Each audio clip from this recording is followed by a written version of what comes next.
ได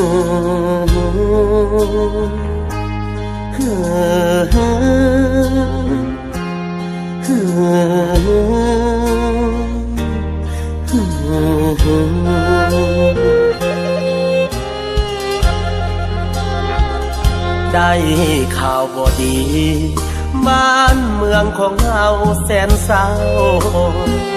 เด็กน้อยผู้เฒ่าขึ้นนั่งอยู่บนหลังคาแขวงอาจตะปือแต่ก่อนสาลือทรัพย์สินล้ำค่าบัดนี้ได้เห็นน้ำตาของประสาหลายน้ำเป็นฟองมีหลายตัวเมืองประสบเหตุอยู่ใต้บาดาลมีหลายหมู่บ้านเขื่อนซานสูญเสียเครื่องคองข่าวเศร้าปวดร้านเจ็บปวดอุลาเศร้ามองสูญเสียพี่น้องญาติมิตรบ่ได้สั่งลาคนลาวด้วยกัน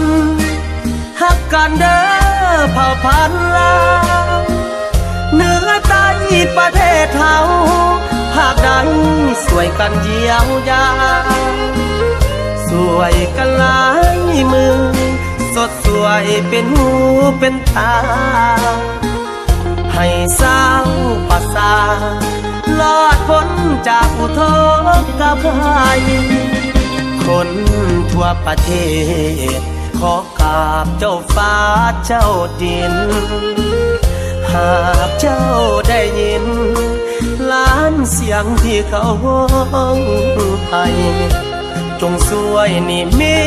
ตสาวอัตตปือหลุดพ้นโผยภัยฝากเสียงเพลงนี้ส่งไป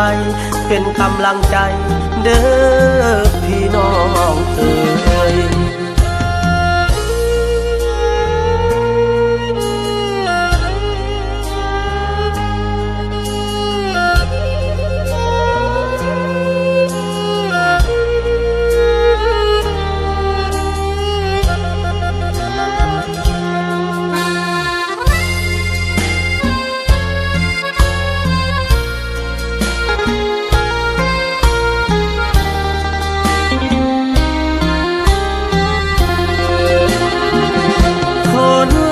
ด้วยกัน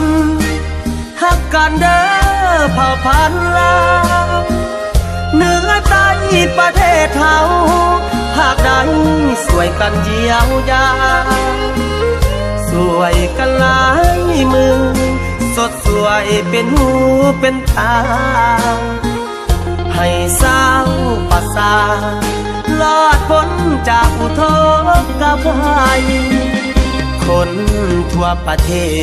ศขอกราบเจ้าฟ้าเจ้าดินหากเจ้าได้ยินล้านเสียงที่เขาร้องไห้จงช่วยนิมิตสาวอัตตปือหลุดพ้นโผยภัยฝากเสียงเพลงนี้ส่งไปเป็นกำลังใจเด้อพี่น้องเอ๋ยฝากเสียงเพลงนี้ส่งไปเป็นกำลังใจเด้อพี่น้องเอ๋ย